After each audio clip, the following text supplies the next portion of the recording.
দেখো পরাণের ভাই বোন, তোমাদের মাঝে আমি চলে এসেছি গরুর গোস্ত নিয়ে। গরুর গোস্ত নিজে গিয়ে নিয়ে এসেছিলাম, যেহেতু আমাদের বাসাটা পাঁচতলার উপরে এবং টপ ফ্লোরে, তাই তো নিচে আমি নিজেই নেমেছি, নিজেই দোকান থেকে গোশ এনেছি। কারণ হইল কি, গরুর গোশ যদি নিজে না আনি তাহলে হয়তো বুঝতে পারতাম না যে দোকানদার কতটা গোস্তগুলো কিন্তু ফ্রেশ, কিন্তু দোকানদার অনেকটাই দুষ্ট প্রকৃতির। তার কারণ অনেক পুরুষ আসছে যারা 1.5 কেজি গরুর মাংস নিছে এবং তাদেরকে রানের মাংস দিয়েছে। আর আমি যেহেতু ফিমেল পারসন, গরুর মাংস কিনতে গেছি, গরুর গোস্ত কিনতে গেছি, আমাকে সিনার মাংস ধরিয়ে দিল। তখন আমি দোকানদারের জিজ্ঞেস করলাম যে ভাই, সিনার মাংস আর রানের মাংস কি আলাদা আলাদা দাম? বলল না। তাহলে আমি বললাম যে তাহলে আমাকে কেন সিনার মাংস দিলেন? আমি তো শুধু গোস্তই চাইলাম, গরুর গোস্ত চাইলাম, আলাদা করে কেন এভাবে আপনারা করতেছেন? তখন দোকানদার আমাকে বলে যে আপনি নেন, আপনি একটা রান নেন। আমাকে কিভাবে বলেন, আমাকে এমনভাবে বলল যে আমার রান নেওয়ার সামর্থ্য নাই, তাই আমি রান নিতে পারলাম না। তখন আমি তাকে বললাম, আপনি তো ওনাকে 1.5 কেজি রানের মাংস দিলেন, সামনের রানের মাংস ওনাকে দিলেন 1.5 কেজি, সেখানে আমি তো 2 কেজি, তাহলে আমাকে কেন সিনা এবং রান মিলাইয়া দিলেন না? তখন বলে এই ধরনের কোনো নিয়ম নাই। তখন আমি আর কি বলবো, মহিলা মানুষ, বেশি কথা বললে হয়তো বা বলবে যে মহিলারা বেশি বোঝে। এগুলাই তো পুরুষরা বলে, আমাদের দেশের পুরুষরা। আপনি এবার বলেন, এই গোশের দোকানে আপনি কি কি বৈষম্য দেখতে পাইলেন? এই গোস্তর দোকানে আমি তো বৈষম্য অনেকটাই দেখতে পাইলাম। কারণ যেহেতু আমি ফিমেল পারসন, তাই আমাকে সিনার মাংস ধরিয়ে দিয়ে বলল এই রকম নিয়ম নাই। অথচ আমি নিতে গেলে, আমি যদি রানের মাংস নিতে যাই তাহলে আমাকে একটা রান নিতে হবে, না হলে দেবে না। আর যে 1.5 কেজি নিল, তাকে সামনের রানের মাংস কিন্তু 1.5 কেজি দিল। তার কারণ সে হলো মেল পারসন, সে পুরুষ আর আমি মহিলা। তাই তো দোকানদার আমাকে এভাবে কথা বলল। দোকানের মাংসগুলা কিন্তু, মানে দোকানের গোস্তগুলা কিন্তু ফ্রেশ ছিল, গোস্তগুলা কিন্তু লোভনীয় ছিল। কিন্তু আমি যখন গোস্তটা আনছি বাসায় এনে আমি দেখেছি 16 টুকরা সিনার হাড্ডি, কুরকুরে হাড্ডি, যে একেবারে প্রত্যেকটা মাংসের সাথে কুরকুরে হাড্ডি ছিল। আর সিনার একদম শক্ত হাড্ডি যেটাকে বলে, মানে মেরুদণ্ডের হাড্ডি, সেগুলা ছিল 16 পিস। 2 কেজি গরুর মাংসে যদি কুরকুরা হাড্ডি আর সিনার, মানে কি বলে ওটাকে, একদম মেরুদণ্ডর যে হাড্ডিটা মাঝখানে নীলদারাটা, সেই গোস্ত যদি থাকে আপনার, হাড্ডি যদি থাকে আপনার 16 পিস, তাহলে 2 কেজি গরুর মাংস আমাকে সে কতটা ঠকাইলো। আপনারা বলেন যে বৈষম্য দূর হবে, ডক্টর ইউনূস বৈষম্য দূর করবে। এইগুলাকে বৈষম্য কিভাবে দূর করবে? আপনাদের কার কার বোধগম্য আছে আমাকে কমেন্টে জানাবেন। আমার তো কোনো বোধগম্য নাই। এই যে সামান্য একটা গরুর মাংস, আমি আপনাদেরকে পুরা ঘটনাটা খুলে বললাম। আবারও বলি, আমি সিনার মাংস আর রানের মাংস কোনোটাই চাই নাই। আমি শুধু মাংস চেয়েছি, গরুর গোস্ত চেয়েছি। সিনা এবং রান মিলিয়েই তো দেবে, তাই না? এটাই তো নিয়ম। কিন্তু উনি যেহেতু মহল্লার দোকানদার আমার কাছে 2 কেজি রানের মাংস বিক্রি করবে না, কিন্তু একজন পুরুষের কাছে 1.5 কেজি রানের মাংস বিক্রি করলো। আমাকে সঙ্গে সঙ্গে সে এভাবেই উত্তর দিল যে আপনি নেন রানের মাংস, একটা রান আপনি নেন, আপনাকে দেব। পরে আমি বললাম আমার সামনেই আপনি ওনাকে 1.5 কেজি রানের মাংস দিলেন। কয় এইরকম কোনো নিয়ম নাই। আসলে কোন রকম নিয়ম? আমি যদি তাকে আবার প্রশ্ন করতাম যে আসলে কোন রকম নিয়ম, আমি তো শুধু আপনার কাছে গরুর মাংস বা গরুর গোস্তই চেয়েছি, রান আর সিনা বুঝলাম না। আপনি আমাকে সিনা ধরিয়ে দিলেন আর ওনাকে 1.5 কেজি আপনি রানের মাংস দিলেন। রানের মাংস আলাদা আর সিনার মাংস আলাদা দাম কিনা, আমি শুধু এটুকুই জানতে চাইছি। আমি আর কোনো তর্ক করলাম না। এই হলো মহল্লার দোকানদারদের অবস্থা। আর আমরা যেহেতু এই এলাকায় নতুন, বেশি কিছু আমি বলতেও পারলাম না। তার কারণ আমি আমার আমার ধারণা ছিল যে গরুর গোস্ত কিনতে গেলে সিনা এবং রান মিলিয়েই কাটে তারা, কিন্তু ওনার ওখানে গিয়ে দেখলাম বৈষম্য হলো যে 1.5 কেজি গরুর মাংস নিল তাকে উনি রানের মাংসটা দিল, আর আমি 2 কেজি নিলাম আমাকে দিল উনি সিনার মাংসটা। উনি কি আগে রানের মাংস চেয়েছিল কি না আমি এটাও ওনাকে প্রশ্ন করেছিলাম।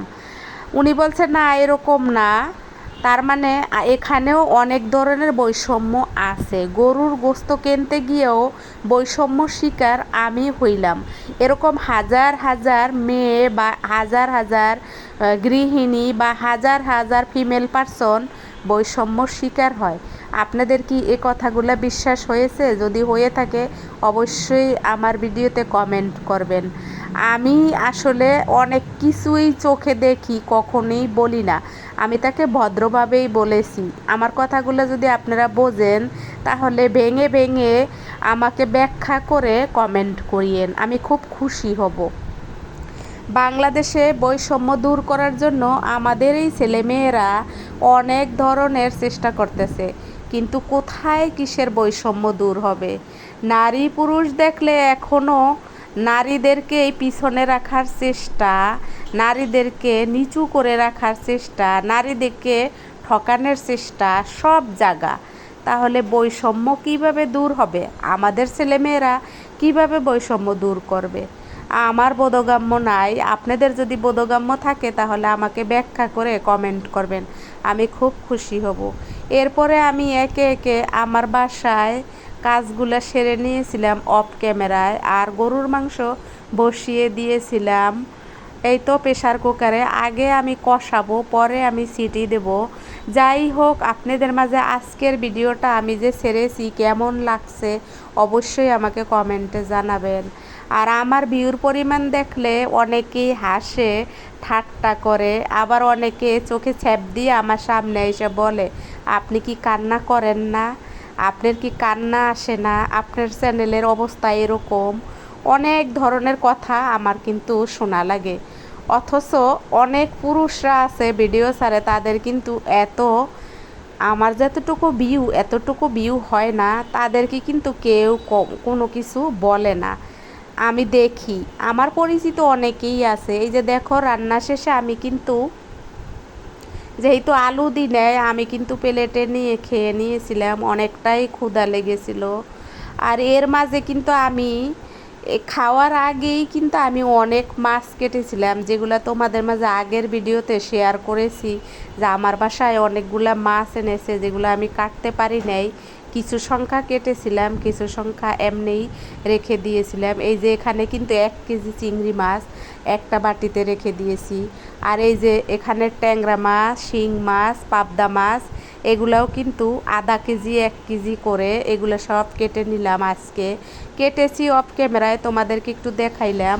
আমার অনেক পরাণের ভাই বোন এই হাজবেন্ডের টাকা বাঁচায়। দেখো এই যে বাটিগুলা, এই বাটিগুলা কিন্তু আমি কিনি নাই, এতেও কিন্তু আমার সংসারে টাকা বেঁচে গেছে, কিন্তু আমি সেটা তোমাদেরকে ওভাবে তুলে ধরি না, কারণ এত কিছু আসলে ধরার কিছু নাই। যাই হোক, অনেক আপুরা বা অনেক পরাণের বোনেরা অনেক কিছুই বলে, অনেক কিছুই শেয়ার করে, ভালো খারাপ না এগুলা। তবে অনেক জিনিস আছে যেগুলা হইল দরকার হয় না ইউটিউবে নিয়ে আসার। এই যে আমি যে বাটিগুলো ব্যবহার করি এগুলা কিন্তু বাচ্চারা খায়, যে কোনো খাবারের সাথে এই বাটিগুলো আসে। আর সে বাটিগুলো আমি জমিয়ে কিন্তু অনেক আগে থেকেই আমি মাছ মশলা রাখি এভাবে। যাই হোক, তোমরা আমার আজকের ভিডিও দেখো। আর এই যে ভিডিওতে কিন্তু মরিচ গাছ দেখাইলাম, আর আজকের ভিডিওতে আমার হাজব্যান্ড গাছে পানি দিয়েছে, মরিচ গাছে পানি দিয়েছে, এবং অনেক কিছুই কিন্তু দেখা যাচ্ছে।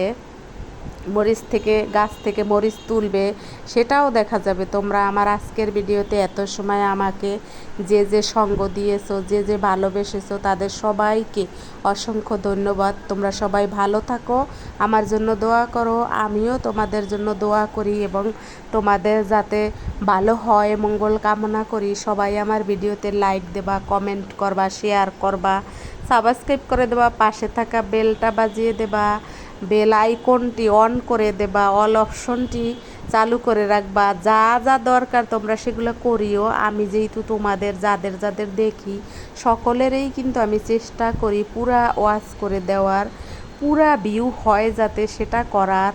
তোমরাও আমাকে একটু ভালোবেসে দিও যাতে আমি তোমাদের মাঝে থাকতে পারি, মানুষে যাতে আমাকে নিয়ে হাসাহাসি না করে, মানুষের যাতে আমাকে নিয়ে কটূক্তি না করে, এগুলা যাতে আমার সাথে না হয়। তোমরা সেদিকটা খেয়াল রেখে আমার ভিডিওর সঙ্গে থেকো আমাকে ভালোবেসে, কেমন? এই তো দেখো, এরপরে কিন্তু আমার হাজবেন্ড গাছের মরিচ তুলবে। ওর খুব ভাল লাগে গাছ এইভাবে যত্ন নিতে, আর ওর মেয়েরও খুব ভাল লাগে, মানে আমাদের বাচ্চাদেরও খুব ভাল লাগে এই গাছ থেকে এই মরিচ ছেড়তে, বেগুন ছেড়তে, ফল ছেড়তে। কারণ ও তো ছোটোবেলা থেকে ঢাকাতেই বড়, ঢাকাতে জন্ম। ও আসলে কোনো গাছপালা থেকে কিছুই ছেড়তে পারে না নিজে হাতে। তাই তো ওর বাবা গাছ লাগিয়েছে, ওর খুব ভাল লাগে এগুলা ধরতে এবং ছিঁড়তে, খুব ভাল লাগে, অনেক আনন্দ লাগে ওর। আর আমারও আনন্দ লাগে, তবে অনেক টাকার গাছ কিন্তু এখানে নিয়ে এসেছে। তোমাদের কি মনে হয় এগুলা কি টাকা দিয়ে কেনে নাই? অবশ্যই এগুলো টাকা দিয়ে কিনেছে। আর এর পিছনে কিন্তু সার খরচ হচ্ছে, এইটা ওইটা অনেক কিছু খরচ হচ্ছে।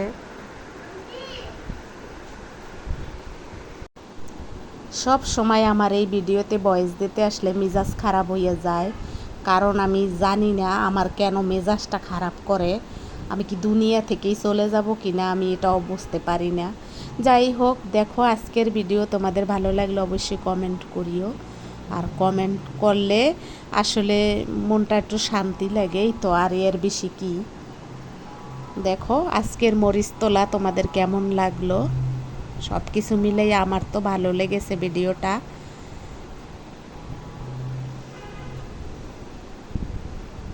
দেখো মরিচ গাছগুলার কিন্তু অনেক যত্ন নেওয়া লাগে এই গরমে। রোদ্রে কিন্তু গাছগুলো সারাদিন ঢলে থাকে, সন্ধ্যার সময় কিন্তু পানি দিতে হয়। আর সন্ধ্যার সময় আমরা এই মরিচগুলো তুলে ফেলছি, কারণ আমরা যেহেতু সন্ধ্যায় একটু সময় পাই, সকালে আসলে অনেকটাই আমরা ব্যস্ত থাকি, অনেক ব্যস্ত থাকি, অনেক, যেটা নিজেদেরকেই সময় দিতে পারি না। অফিস আদালতে যাওয়ার জন্য ব্যস্ততা এতটা থাকে যে নিজের খেয়াল রাখা সম্ভব না। ঠিক আছে, সবাই ভালো থাকো, আমার জন্য একটু বেশি বেশি দোয়া করিও, আমাকে একটু বেশি বেশি ভালোবাসা দিও। তোমাদের কাছে এটাই তো আমার একটু চাওয়া। ইউটিউবে আসলে এই জন্যই আসা, ইউটিউবে এসে অনেক তোমাদের ভালোবাসা পেয়েছি আমার পরাণের ভাই বোন, আমার দর্শক শ্রোতা বন্ধুরা। এই যে দেখো এই কটা মরিচ এত সময় বইসা তুলছে আমার হাজবেন্ড ঢং করে করে। সবাই ভালো থাকো, আসসালামু আলাইকুম, আল্লাহ হাফেজ।